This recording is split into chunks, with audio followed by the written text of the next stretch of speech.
Voilà, on est dans le cadre de notre série, on va clôturer la série sur Face à la gloire de Christ, justice, miséricorde et humilité. Et on est dans le sermon 3, Christ, l'espérance des humbles. On fait la lecture dans le livre du chapitre 63 du livre du prophète Ésaïe.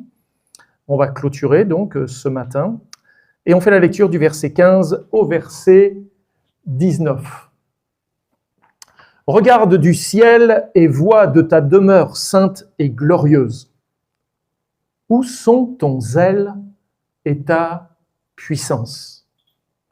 Le frémissement de tes entrailles et tes compassions ne se font plus sentir envers moi. Tu es cependant notre Père, car Abraham ne nous connaît pas. Il faut dire qu'entre Abraham et Ésaïe, il y a juste à peu près 1030 ans d'écart. Donc Abraham, en effet, n'est même plus en capacité de les connaître. Abraham ne nous connaît pas. Et Israël, il n'est pas question du peuple d'Israël, mais d'Israël, l'enfant de la descendance d'Abraham. Israël ignore qui nous sommes. C'est toi, Éternel, qui es notre Père, qui dès l'éternité t'appelle notre Sauveur. Pourquoi, ô Éternel, nous fais-tu errer loin de tes voies? Et endurcis-tu notre cœur contre ta crainte? Reviens. Pour l'amour de tes serviteurs, des tribus de ton héritage, ton peuple saint n'a possédé le pays que peu de temps. Nos ennemis ont foulé ton sanctuaire. Nous sommes depuis longtemps comme un peuple que tu ne gouvernes pas et qui n'est point appelé de ton nom. Il faut dire Amen, parce que c'est la parole de Dieu, mais ça se termine pas trop bien quand même. J'aimerais incliner le front ce matin avec vous dans la chapelle et invoquer le nom de notre Seigneur sur ces moments. Dieu saint et souverain, après avoir contemplé ta justice redoutable et ta miséricorde fidèle, nous nous présentons devant toi ce matin avec des cœurs humbles et dépendants. Nous confessons, Seigneur, que l'orgueil nous éloigne de toi, que l'autosuffisance endurcit nos cœurs, et que nous oublions des fois un peu trop facilement notre entière dépendance de ta grâce. Ainsi, Seigneur, ce matin, ouvre nos yeux, que nous discernions dans ce cri du prophète Ésaïe l'appel à une humilité véritable et aussi à la révélation de Christ comme unique espérance pour un peuple brisé. Accorde-nous un esprit de repentance, de supplication et de foi par Jésus-Christ, notre médiateur et notre Seigneur. Amen. Parce que j'en ai l'occasion, nous te prions pour les conflits actuels qui viennent de s'ouvrir, là au Moyen-Orient, afin que tu poses tes mains sur ton peuple qui est là dans ces pays aussi, et qu'au sein de cette situation, nous puissions voir la gloire de Dieu se manifester. Te prions dans le nom de Jésus-Christ. Amen. Ésaïe 63 se termine par une prière poignante, et je dirais même presque dérangeante par sa franchise. Est-ce que nous sommes toujours francs dans nos prières? Est-ce qu'on dit toujours tout ce qu'on pense ou on a certaines convenances? Il semble que le prophète a oublié un peu les convenances. Sa prière est quand même un peu dérangeante, tant elle met à jour des situations, des constats terribles. Après avoir proclamé la justice de Dieu du verset 1 au verset 6 et rappelé sa miséricorde du verset 7 au verset 14, le prophète se tient maintenant dans une posture d'humiliation profonde. Il ne plaide pas sur la base des mérites d'Israël, ni même sur sa fidélité relative, mais uniquement sur la paternité de Dieu et sur sa gloire. Parfois, on est trop à regarder à nous et pas assez à Dieu. Quand ça nous arrive, généralement, on en ressort potentiellement très découragé. S'il fallait juste considérer à nous, à ce que nous sommes, à nos capacités, à nos possibilités, à nos forces, à nos faiblesses, vite le découragement viendrait. Mais lorsque l'on regarde à Dieu, à ses potentialités, à sa grandeur, à sa suffisance, à sa toute-puissance, alors nous sommes ragaillardis, pleins d'espoir, pleins de force. Il plaide, le prophète, pas sur les mérites d'Israël, ni sur sa fidélité, mais uniquement sur la paternité et sur la gloire de Dieu. Et ce message nous enseigne une vérité essentielle que nous devrions serrer sur nos cœurs. Écoutez bien, la vraie prière commence là où l'orgueil meurt. Ça veut dire qu'il y a peut-être des prières qui ne seraient pas vraies. Quand elles sont faites pour satisfaire notre orgueil ou pour marquer notre insuffisance, ce qui serait sans doute la pire des choses. La vraie prière commence là où l'orgueil meurt. Et tant que l'homme se justifie, et la femme, ils ne prient pas, ils argumentent. Vous faites la différence entre prier et argumenter. Tant que l'homme ou la femme s'excuse, il ne supplie pas. Nous ne sommes pas appelés à nous excuser devant Dieu, mais à supplier. Parce qu'en réalité, des excuses, nous n'en avons pas. Mais lorsque toute prétention s'effondre, c'est alors que la foi authentique commence à s'exprimer. Jean Calvin dira que ceux qui se présentent devant Dieu pour prier abandonnent toute fausse idée de leur propre mérite et se dépouillent de l'idée qu'ils ont de leur propre valeur.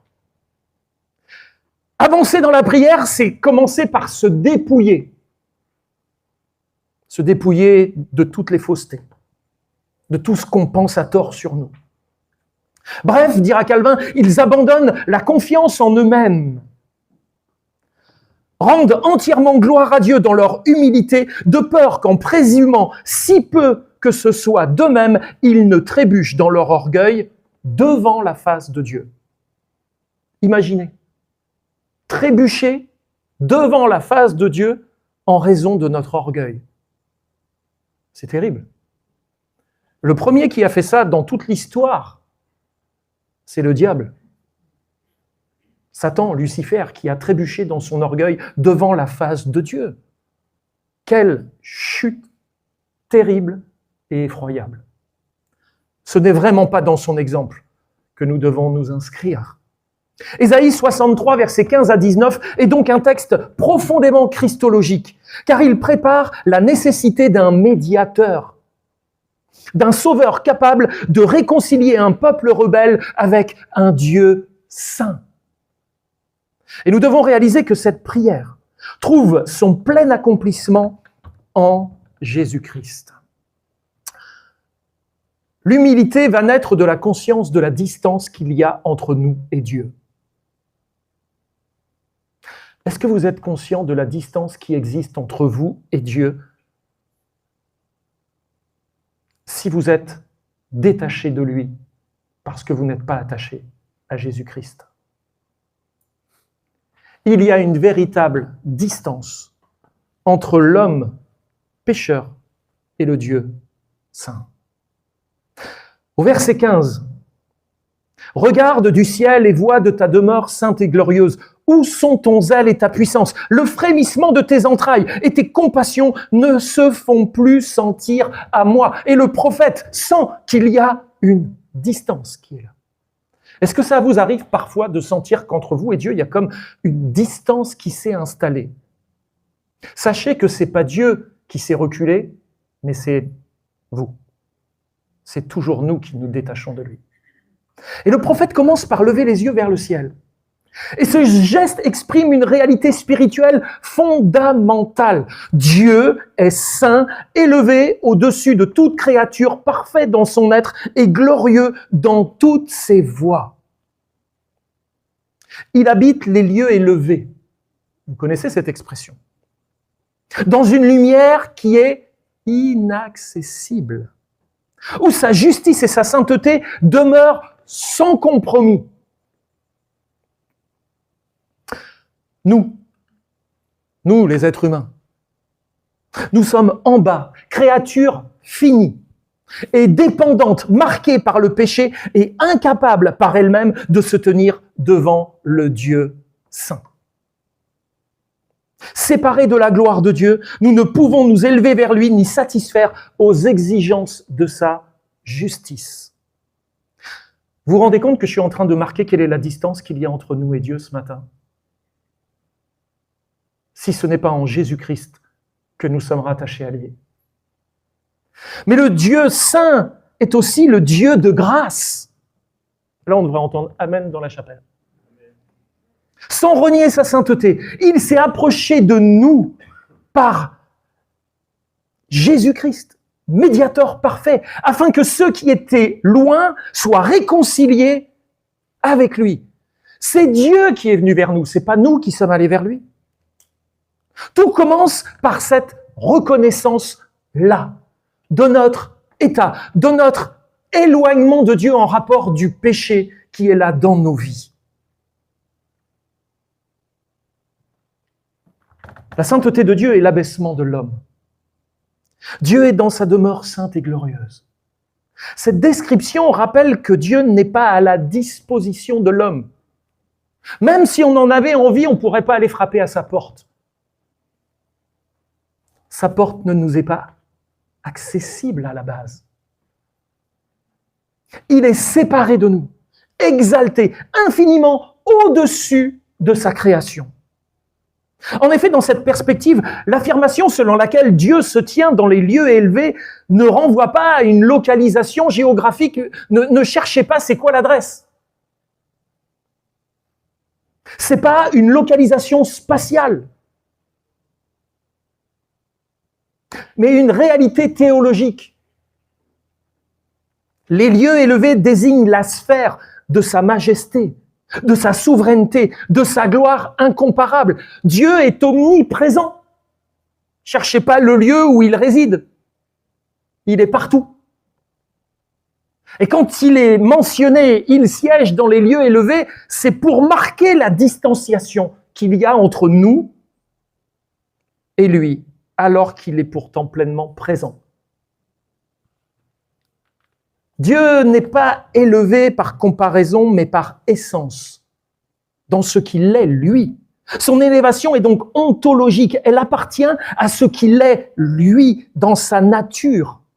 Pour autant qu'on peut parler d'une nature, mais il faut bien utiliser les mots que notre vocabulaire nous met à disposition pour essayer de parler d'un Dieu qui est tellement éloigné de nos concepts, et tellement plus grand que tous les mots qu'on pourrait choisir pour essayer de le décrire. Cela signifie que la grandeur de Dieu ne dépend pas d'autre chose ou être. Ne cherchez pas le Père de Dieu, il n'a pas de père. Ne cherchez pas sa mère, il n'a pas de mère. Il ne dépend de personne. C'est compliqué pour nous, créatures finies, de s'imaginer que Dieu n'a jamais eu de commencement et qu'il n'aura jamais de fin.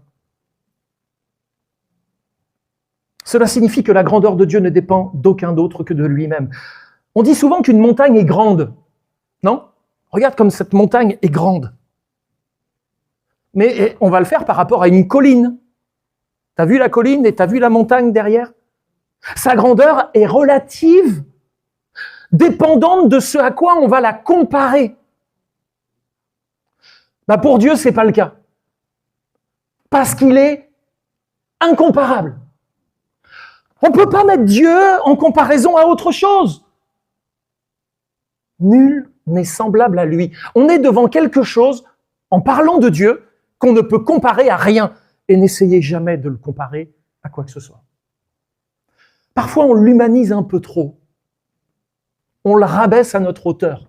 C'est vrai que comme un bon père, il est capable de s'abaisser pour venir parler à son enfant et lui parler dans les yeux et faire un cœur à cœur avec nous.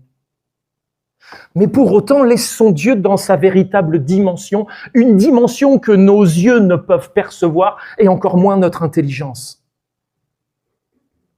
On ne frôle que la grandeur de Dieu dans tout notre pèlerinage terrestre. Dieu n'est pas grand parce que l'homme est petit, vous savez. Ou parce que les créatures sont limitées. Sa grandeur n'est pas relative, elle est absolue. Ceux qui ont fait un peu de mathématiques modernes savent ce que c'est que des absolus. On ne peut pas le mesurer, un absolu. C'est au-delà de toute mesure, de toute perception. L'expression par essence signifie que la grandeur de Dieu est intrinsèque. Elle ne dépend de rien d'autre que lui, qu'elle découle de ce qu'il est en lui-même et non de circonstances ou en comparaison d'autre chose. L'essence de Dieu est sa perfection, sa puissance, sa sainteté et sa souveraineté. Et là, je pourrais passer toute la semaine à ajouter d'autres qualificatifs à cela. Et on n'aurait pas fini. Il nous faudra bien aimer toute l'éternité pour percevoir la grandeur de notre Dieu. Mais je pense que l'éternité ne nous permettra toujours pas de sonder l'insondable. Notre Dieu n'a pas de fin. Il se révèle dans quelque chose qui a ses limites au travers du texte de la Bible, mais il est bien plus grand que tout cela encore. Dire que Dieu est élevé par essence, c'est affirmer que sa dignité, sa majesté, sa gloire sont inhérentes à son être et ne peuvent ni être accrues, ni être diminuées. Dieu ne peut pas augmenter dans ce qu'il est, mais il ne peut pas diminuer non plus. Waouh! Son élévation est donc ontologique. L'élévation de Dieu n'est pas un statut acquis, une récompense, un titre donné par les hommes ou les circonstances. C'est pas nous qui avons qualifié Dieu. Il s'est qualifié lui-même. Il s'est révélé lui-même. Et elle fait partie intégrante de ce qu'il est. Il est élevé par nature, non par effet de comparaison ou d'évaluation. Parfois, on est un peu trop à évaluer Dieu. Même la manière dont on sonde les Écritures. On va poser une évaluation qui correspondra à nos critères. Plus grand que... Oui, Dieu est plus grand que moi. Bah, heureusement. Mais y a-t-il plus grand que lui? Ah bah non. À qui peut-on le comparer? Bah, à personne. Rien n'est comparable à lui. Et ça nous déstabilise. Ça nous déstabilise. Parce que nous, on a appris à se comparer les uns les autres. D'ailleurs, en tant que chrétiens, on devrait peut-être un peu moins se comparer les uns les autres et accepter qu'on est tous individuellement des enfants de Dieu avec leur originalité, au pluriel, leurs originalités. Et que Dieu soit béni, qu'on n'est pas tous les mêmes, que l'Église n'est pas remplie de Xavier, ce serait terrible. Amen.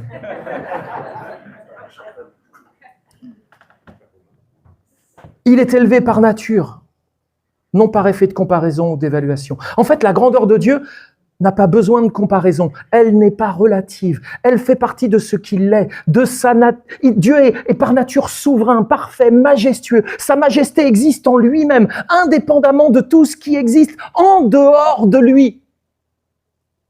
Et comme l'exprime l'Écriture dans Ésaïe 57, verset 15, « Il est le Très-Haut dont la demeure est éternelle et dont le nom est saint. » Une telle élévation, implique que Dieu ne peut être approché selon les catégories humaines. Tu ne peux pas venir vers Dieu comme tu viendrais vers moi. C'est pas possible. On sait comment s'approcher des humains, quoique certains, on va plutôt avoir tendance à essayer de s'éloigner d'eux. Pas trop envie de parler avec eux. Mais on sait comment on doit s'approcher les uns les autres. On a des convenances, on a quelques règles à respecter. En plus, en fonction des personnages que l'on va rencontrer, on ne va pas parler pareil au pasteur, au maître d'école, au maire de la ville ou au président de la République de France. Quoique aujourd'hui, il y en a qui parlent au président comme ils parlent avec leurs copains. Qu'on l'aime ou qu'on ne l'aime pas, la fonction doit nous maintenir dans le respect. Mais comment approcher Dieu? Quelles sont les convenances? Selon les catégories humaines ordinaires, il n'y a rien qui nous permet de pouvoir venir vers lui, de discuter avec lui. Comment parler avec lui? Comment l'aborder? Le ciel, ce n'est pas un supermarché, quand on arrive, les portes s'ouvrent. Y a-t-il des horaires? Pas d'horaires? Quels sont les bons mots à expliquer? Il ne peut pas être réduit au cadre conceptuel de la pensée créée. Pour Herman Bavinck, la sainteté de Dieu est la vérité qui détruit toute illusion d'autonomie humaine. Dès l'instant où on veut confronter, on cherche à confronter la sainteté de Dieu, toute autonomie humaine, tout ce qui émane de nos êtres n'a déjà plus sa place. Ainsi, l'humilité biblique n'est pas une posture psychologique, mais une conclusion théologique. Certains cherchent l'humilité comme une posture. Ah, il faut que je sois humble parce que je suis chrétien. Et donc, chrétien appelle à l'humilité. Mais c'est qu'une posture théologique. Mais l'humilité n'est pas le résultat d'une posture théologique. D'une posture psychologique, pardon. Mais c'est une conclusion théologique. Je n'ai pas le choix d'être humble devant un Dieu qui est saint. Il y a une telle distance entre moi et lui. Le moindre orgueil de ma part, c'est complètement insensé.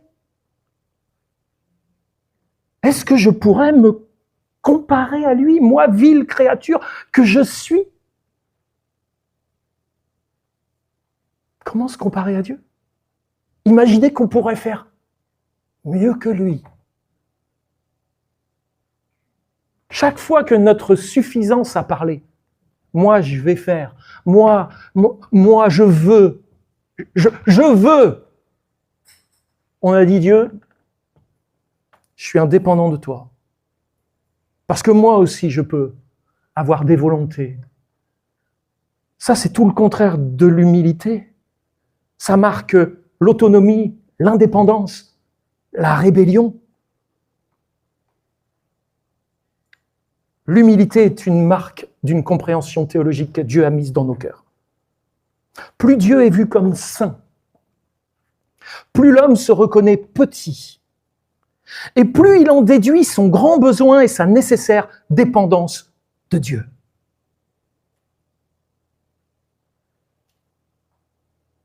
Amen. Une prière audacieuse mais respectueuse. Le prophète ose poser des questions. Où sont ton zèle et ta puissance? Ce que dit Ésaïe n'est ni une accusation, ni même une rébellion. On pourrait le penser dans les mots qu'il utilise sincèrement. Mais juste une supplication qui naît de la détresse. Où sont ton zèle, Seigneur? Où est ta puissance? Ésaïe est contemporain de Jérémie. Vous vous rappelez de la situation, ceux qui viennent le mardi à la prière? La situation du peuple d'Israël, l'idolâtrie. Le royaume d'Israël est déjà parti en exil avec les Assyriens. Il reste Juda et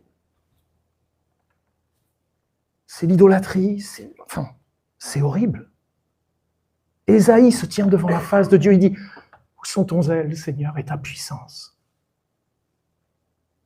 Une supplication qui va naître de la détresse. Nos détresses, pour autant qu'elles soient supportables, car Dieu les rend supportables, il ne nous éprouve pas au-delà de nos forces. Nos détresses sont en réalité les choses que Dieu permet dans nos vies afin de nous qualifier à bien intercéder. Est-ce que vous avez compris? Il ne faut peut-être pas toujours prier pour que Dieu nous détache de nos détresses, parce que nos détresses, quelque part, nous qualifient et nous amènent à être plus dépendants de Dieu, et aussi beaucoup plus humbles. Oui, on se dépouille de notre orgueil par nos souffrances. C'est terrible. C'est terrible. Ainsi est l'homme et la femme. Jean Calvin écrivait qu'en priant, nous sentions toujours notre indigence et notre pauvreté, et qu'étant persuadés que nous avons besoin de tout ce que nous demandons, nous formulions nos requêtes avec ardeur. En réalité, l'humilité ne supprime pas la prière, elle la purifie. Elle la place dans les bonnes motivations. Elle ne réduit pas la parole, elle l'oriente vers Dieu seul. L'humilité fondée sur la paternité rédemptrice de Dieu. Verset 16, le prophète va dire « Tu es cependant notre Père, car Abraham ne nous connaît pas et Israël ignore qui nous sommes. C'est toi, Éternel, qui es notre Père, qui dès l'éternité t'appelle notre Sauveur. » Et ce verset est pour moi l'un des sommets théologiques du chapitre. Le prophète se détourne de toute filiation humaine. Abraham ne nous connaît pas, Israël non plus. Il se détourne de toute filiation humaine, de tout un héritage, de toute une tradition pour s'appuyer exclusivement sur Dieu.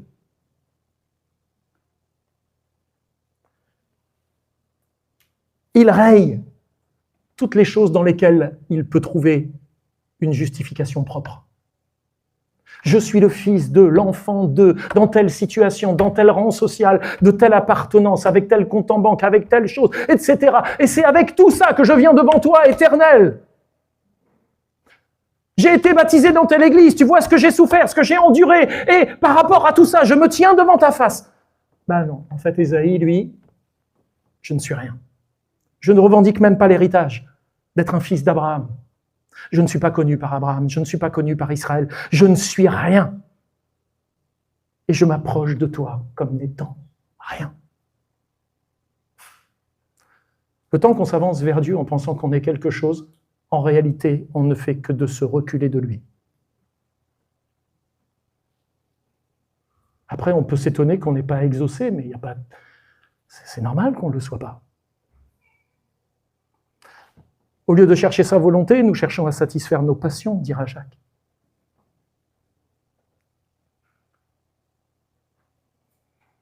Le prophète se détourne de toute filiation humaine pour s'appuyer exclusivement sur Dieu. L'échec de toute confiance humaine, Abraham et Israël sont les figures fondatrices de tout le judaïsme. Vous avez Abraham pour père. Abraham, le père de la foi. C'est bizarre qu'on ait appelé Abraham père. N'y a-t-il pas qu'un seul père?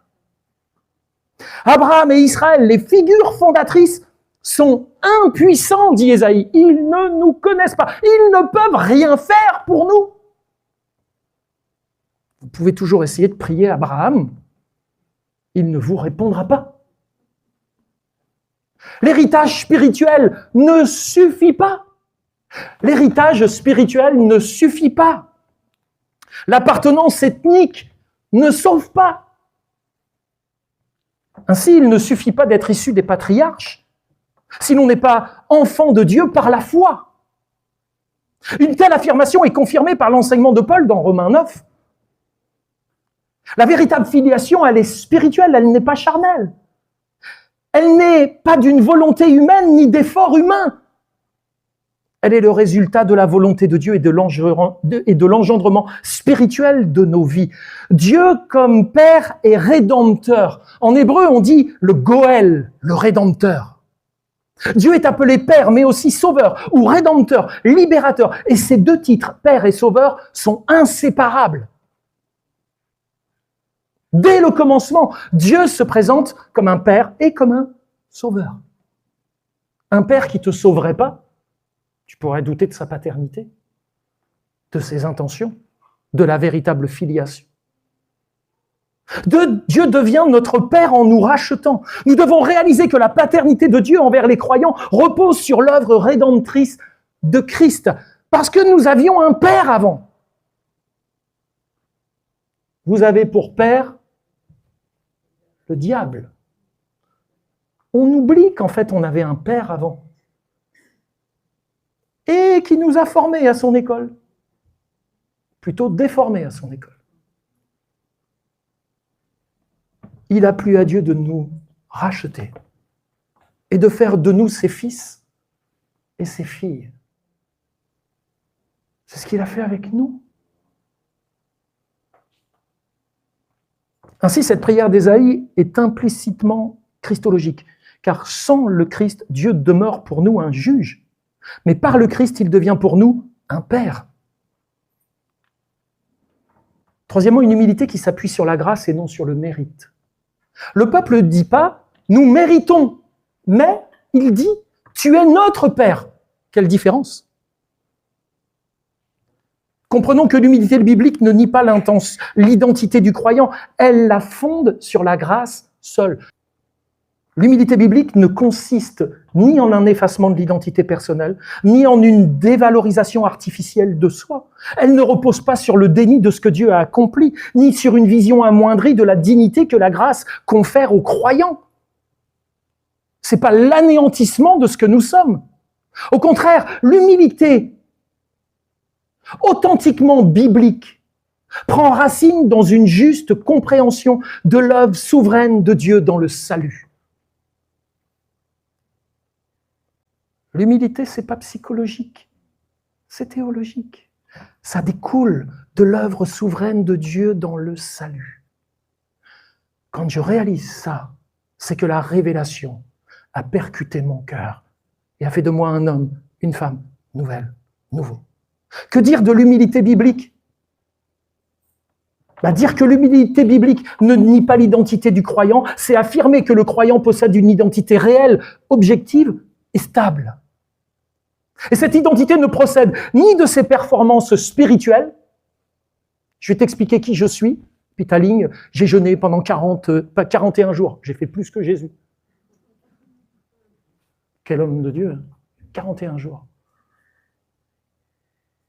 L'humilité biblique ne nie pas notre identité, ça ne procède pas des performances, ni de nos mérites moraux, en mettant en avant nos vertus, ni de notre expérience religieuse, tout autant fournie qu'elle ait pu être, mais de l'action gratuite de Dieu en Jésus-Christ. Voilà, juste ça. Ça va, c'est pas trop compliqué. Personne ne peut dire l'humilité, c'est pas accessible pour moi. C'est juste que tu rajoutes tellement d'autres choses que finalement l'humilité, tu la perds. L'humilité, elle sait se dépouiller de toutes les fioritures. Le croyant est justifié, adopté et sanctifié, non en vertu de ce qu'il est par nature, mais en vertu de ce que Christ est et accomplit pour lui. L'humilité, c'est le meilleur moyen de faire apparaître Christ dans notre vie. Mais parfois, il est enfoui au milieu des broussailles. Il est dans le cœur là, mais c'est tellement entouré d'épines tout ça là. Il faut se dépouiller pour que lui puisse être glorifié en nos vies. Nous n'avons donc pas à rechercher en nous-mêmes quelle est notre véritable identité, car c'est en Christ seul que nous la découvrons. Tu peux passer des heures à lire des livres sur l'identité chrétienne, qu'est-ce que c'est qu'un chrétien, etc., etc. Si tu veux découvrir ta véritable identité, c'est en Christ que tu vas la découvrir. L'humilité ne supprime donc pas l'identité, elle la libère de toute prétention autonome. En ce sens, l'humilité biblique fonde l'identité du croyant sur la grâce seule. Elle reconnaît que tout ce que le croyant est devant Dieu, pardon, justice, acceptation, espérance, lui est donné et, par définition, ce n'est pas des choses acquises. Cette reconnaissance détruit l'orgueil spirituel, car elle ôte à l'homme et à la femme toute possibilité de se glorifier en eux-mêmes. Mais elle ne conduit pas à l'insécurité ou à l'effacement. Car ce qui est donné par grâce repose sur la fidélité immuable de notre Dieu. Ainsi comprise, l'humilité biblique n'est pas une faiblesse. Certains pensent que l'humilité, ça nous rend faibles. L'orgueil nous rend forts. Ben non. L'humilité biblique n'est surtout pas une faiblesse, c'est une posture de vérité.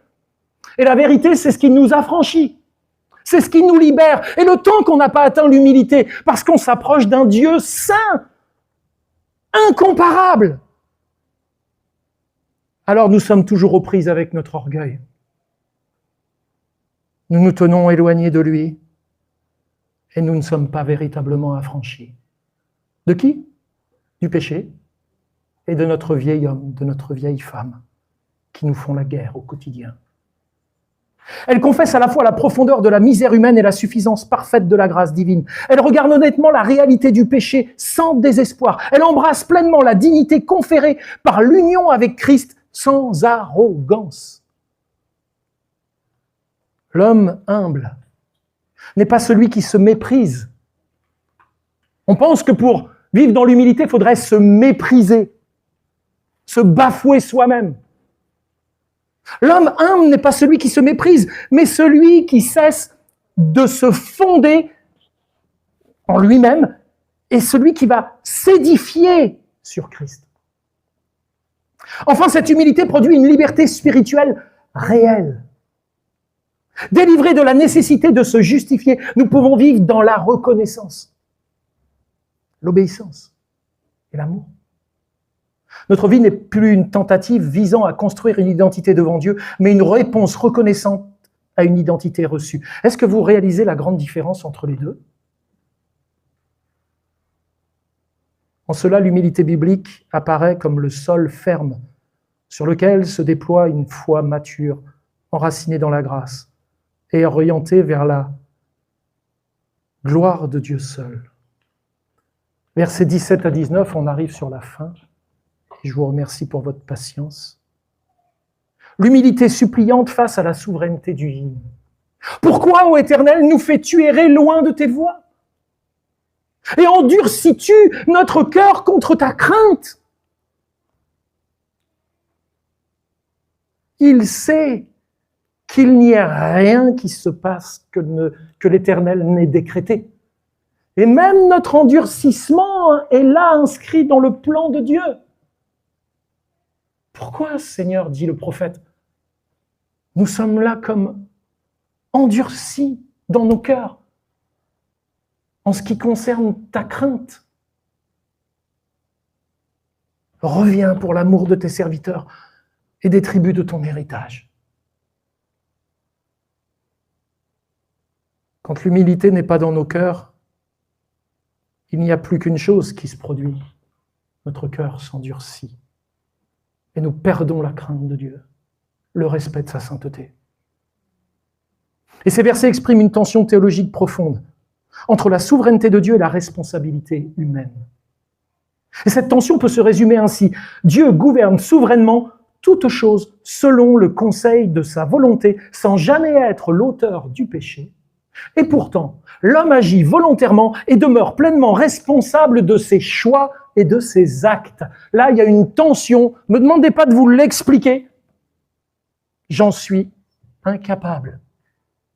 Mais elle existe. Ainsi, Dieu peut faire en sorte que nous nous endurcissons sans être responsables de notre endurcissement qui en réalité émane de notre volonté d'autonomie. Mais tout ça n'a pas échappé au plan souverain de Dieu, qui par le biais de Jésus-Christ va venir opérer la circoncision de nos cœurs, afin de nous humilier une fois pour toutes. Et l'humilité n'est pas l'humiliation. Ces deux réalités, également affirmées par l'Écriture, ne s'expliquent pas l'une par l'autre, mais s'imposent ensemble comme une tension irréductible que la véritable foi ne peut que recevoir avec humilité. Alors nous devons reconnaître la souveraineté divine sans accuser Dieu. Parce que c'est bien beau de dire Dieu est souverain. Mais si à chaque fois qu'il y a quelque chose dans ma vie qui ne me convient pas, je commence à accuser Dieu, c'est vrai qu'il a le dos large, hein. Je dois reconnaître la souveraineté divine sans accuser Dieu. Parce que tout ce qui m'arrive, c'est pas Dieu qui en est responsable. C'est moi. C'est moi. Le prophète reconnaît que Dieu est souverain, même sur l'endurcissement des cœurs. Et tout cela le pousse à supplier Dieu et non à se rebeller. Même quand Dieu endurcit nos cœurs, permet que nos cœurs s'endurcissent, c'est parce qu'il attend de nous quoi? La repentance. Et plutôt que de dire « Ah, je me suis endurci vis-à-vis de Dieu parce que ce que j'ai vécu, etc. Si Dieu, pourquoi il a permis ça dans ma vie ?» Peut-être qu'en fait, la seule chose que Dieu attend, c'est ta repentance, quoi. Et que tu t'humilies vraiment devant lui.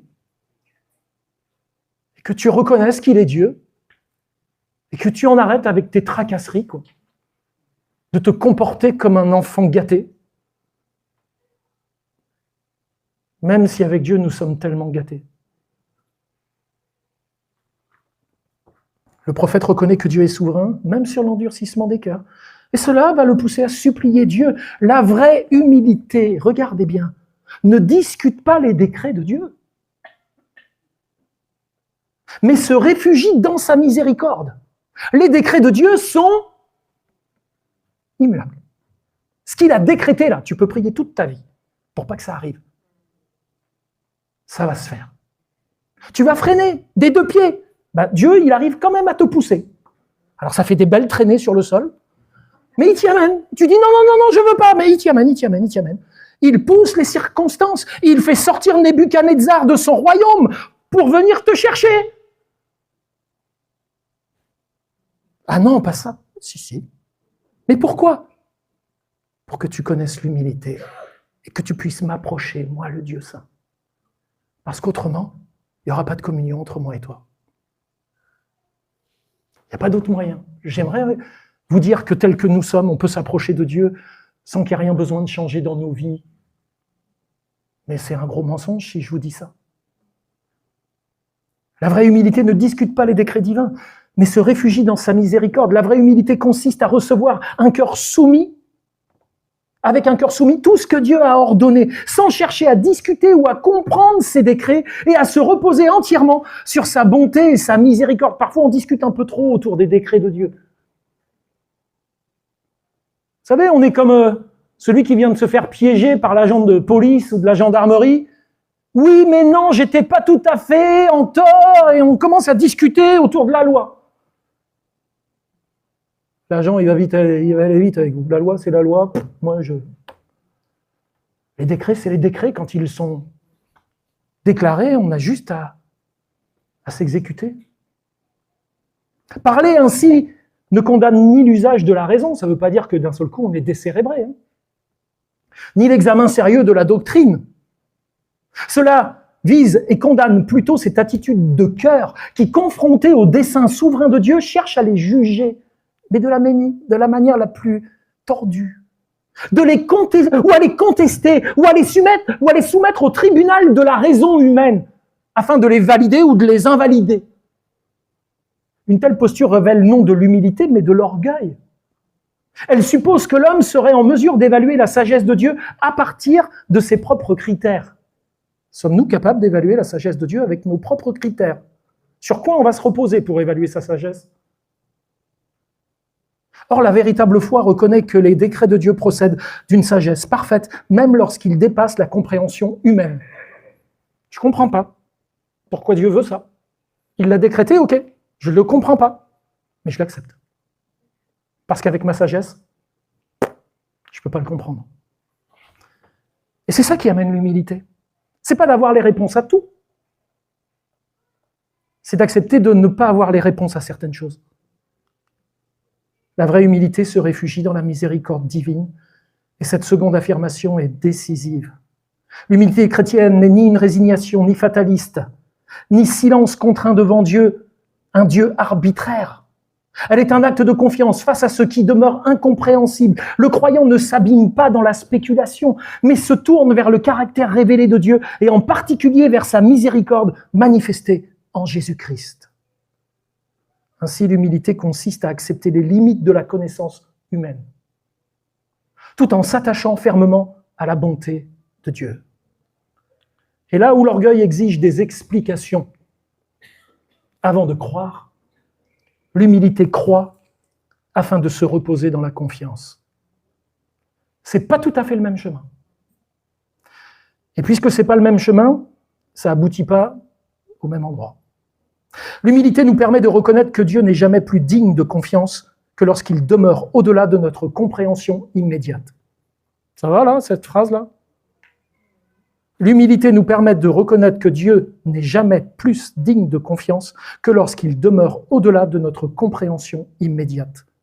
Tu veux un Dieu à ta hauteur? Ce n'est pas l'humilité que tu vises. Mais si tu acceptes que Dieu soit bien au-delà de tes compréhensions, alors oui, l'humilité va naître dans ton cœur.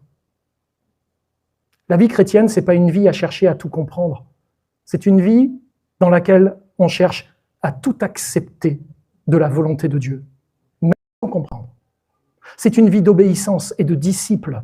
Nous sommes un peu trop grecs par rapport à notre foi. Nous cherchons à tout comprendre avant de le valider. Pour ça qu'on tourne en rond des fois. J'ai pas compris, je valide pas, je pratique pas. Tu pratiques pas, dit Dieu. Je te bénis pas. Vous voyez la boucle dans laquelle on est parfois? L'humilité nous protège de deux écueils. La révolte intellectuelle face au décret divin et le désespoir spirituel devant le mystère. Ça faudra que vous y réfléchissiez à tête reposée.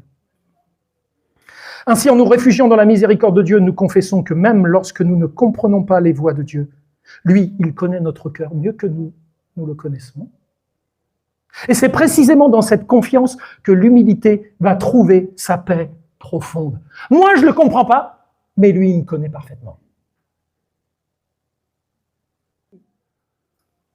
Et tout cela doit nous entraîner dans cette position ferme qui consiste à refuser le fatalisme autant que l'orgueil. Deux écueils sur la route de la foi. Une supplication fondée sur la gloire de Dieu. La prière se termine par un appel désespéré. Nous sommes depuis longtemps un peuple que tu ne gouvernes plus, dit le prophète. En fait, l'argument final n'est pas le bonheur du peuple, mais la gloire de Dieu. Et selon Jonathan Edwards, toute prière authentique vise ultimement la gloire de Dieu. On ne devrait jamais prier si on ne vise pas par notre prière la gloire de Dieu. Toute prière, avant d'être prononcée devant Dieu, devrait passer au filtre. Est-ce que, par cette prière, je cherche la gloire de Dieu? Sinon, c'est même pas la peine que je prie et que je m'adresse à lui. Toute prière authentique vise ultimement la gloire de Dieu, même lorsqu'elle naît de la détresse ou de l'angoisse du croyant, qui nous positionne dans une telle attente. On est en détresse, on est dans l'angoisse. Seigneur, aide-nous, quoi. Mais est-ce que c'est pour la gloire de Dieu que tu es en train de prier ou juste pour le soulagement de tes maux? C'est dur, hein? Christ est la réponse ultime à ce cri d'humilité. Et ce passage s'achève sans résolution immédiate. Le chapitre s'achève, il n'y a pas de résolution. On va faire ça, on va faire ça. Non, il n'y a pas de résolution et c'est peut-être mieux des fois. Je prie, mais c'est tellement indépendant de moi que ça ne tient qu'à Dieu. Je ne vais pas rajouter une résolution. Le silence appelle une réponse future qui ne vient pas des hommes, mais de Dieu seul. Les réponses dans ta vie, attends-les que de Dieu. Parce que cette réponse, c'est Christ. Et si l'Ancien Testament se termine dans le désir et l'attente, le Nouveau Testament s'ouvre sur la révélation de Dieu en Christ, l'accomplissement de toutes les promesses et de toutes les espérances. Jésus-Christ est la réponse de Dieu à l'humilité du peuple. Christ est la réponse à un peuple qui vit dans l'humilité. Humilie-toi, mon peuple. Tiens-toi dans l'humilité devant ce Dieu saint et j'ouvrirai pour toi les écluses du ciel. Je ferai venir la bénédiction sur ta vie. Mais humilie-toi, mon peuple. C'est-à-dire, ne fais pas un effort pour être humble. Mais place Dieu à sa juste place. Et considère-toi, toi par rapport à lui, et non lui par rapport à toi. Il est celui qui descend du ciel, qui révèle le Père et qui rachète les rebelles, qui restaure la communion brisée. Alors, parce que les applications pratiques, c'est toujours bien, cultivons une véritable humilité. Reconnaissons que sans Christ, nous sommes sans droit, sans mérite et sans espérance. Apprenons à prier à partir de notre faiblesse. Tes faiblesses sont ce qui te qualifie à avoir des prières humbles. Et comme nos faiblesses, tellement on est pétri d'orgueil, on a envie de les cacher, parce qu'elles vont au contraire de ce qu'on souhaiterait faire voir aux autres. C'est le côté obscur, nos faiblesses. Faut pas les faire apparaître. Oui, mais la vraie prière, c'est celle qui met la faiblesse en avant. Regardez comment fait le prophète. Il met ses faiblesses en avant. On ne touche pas le cœur du Père en faisant étalage de nos forces, mais en reconnaissant nos faiblesses. C'est le seul moyen d'accéder. Dieu n'exauce pas les prières orgueilleuses, mais il se plaît à répondre au cœur brisé. Enfin, reposons notre espérance sur Christ seul. Ni notre histoire, ni nos œuvres, ni notre héritage ne peuvent nous sauver. Alors ce matin, si tu t'appuies encore un petit peu sur toi-même, j'espère qu'après ce message, tu vas arrêter, parce que franchement, tu n'es pas en train de t'aider. Si tu t'appuies encore sur toi-même, abandonne toute prétention. Si ton cœur est brisé, sache que Christ accueille les cœurs humbles. Cœur humble. Aujourd'hui encore, Dieu est Père pour ceux qui viennent à lui par son Fils. J'aimerais prier avec vous avant de terminer. Notre Père Céleste, nous reconnaissons notre pauvreté spirituelle.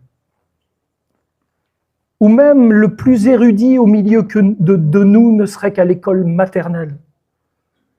Nous reconnaissons notre pauvreté spirituelle et notre incapacité à nous sauver nous-mêmes. Nous te rendons grâce pour Jésus-Christ, l'humble serviteur, devenu notre Rédempteur. Apprends-nous à marcher dans l'humilité, à dépendre de ta grâce et à espérer uniquement en ton nom. Reçois notre prière non à cause de nous, mais à cause de ton Fils. Amen. En bénédiction finale, je vous laisse ce texte de Jacques 4,6 qui est très court, mais plein de vérité. Dieu résiste aux orgueilleux. Se pourrait-il que ceux qui portent le nom de chrétiens seraient eux aussi sujets à l'orgueil? Je vous laisse répondre. Mais il fait grâce aux humbles. Et là, on devrait dire tous Amen. Mais marcher dans la voie de l'humilité, ce n'est pas par nos efforts psychologiques, c'est par la prise en compte d'une réalité théologique. C'est un chemin sur lequel on n'a pas l'habitude de marcher. On le fait par comparaison. Je suis plus qu'eux et moins qu'eux. Avec Dieu, ce n'est pas possible. En conclusion à cette série, en contemplant la révélation de Dieu dans Ésaïe 63, nous avons été placés devant un Dieu qui ne se laisse ni réduire, ni apprivoiser. Sa justice nous a rappelé la gravité du péché. Sa miséricorde a révélé la profondeur de sa grâce. Et son appel à l'humilité nous a appris la seule posture juste devant lui. Ces vérités ne s'opposent pas. Elles se rencontrent et s'accomplissent pleinement en Jésus-Christ. Et que cette révélation nous conduise non seulement à mieux connaître Dieu, parce qu'au bout du compte, il en est de la connaissance de Dieu par la communion, qui devient véritable et réelle, parce que nous marchons sur le vrai chemin que Christ nous a tracé, lui, l'humble serviteur. Roi qu'il était, s'est fait serviteur de tous. Vous cherchez l'humilité, regardez Jésus. Suivez son exemple et ses traces. Ces vérités ne s'opposent pas, elles se rencontrent et s'accomplissent pleinement en Jésus-Christ. Que cette révélation nous conduise non seulement à mieux connaître Dieu, mais à marcher devant lui avec crainte. Parce que là où il n'y a pas l'humilité, il n'y a pas la connaissance de Dieu. Et là où il n'y a pas la connaissance de Dieu, il n'y a pas la crainte de Dieu. Et quand il n'y a pas la crainte de Dieu, c'est le chaos. C'est le chaos. Malgré toutes les bonnes intentions. Il y a aussi le fait de marcher devant lui avec crainte, reconnaissance et une foi humble. Parce que même la foi peut parfois se draper d'orgueil. Quelle foi je peux avoir? Alors c'est bien de dire une foi humble. Ça va sans le dire, mais ça va mieux en le disant quand même. Et tout cela pour la gloire de son nom à lui. Amen. Que Dieu vous bénisse. Je vous souhaite à tous et à toutes un bon dimanche.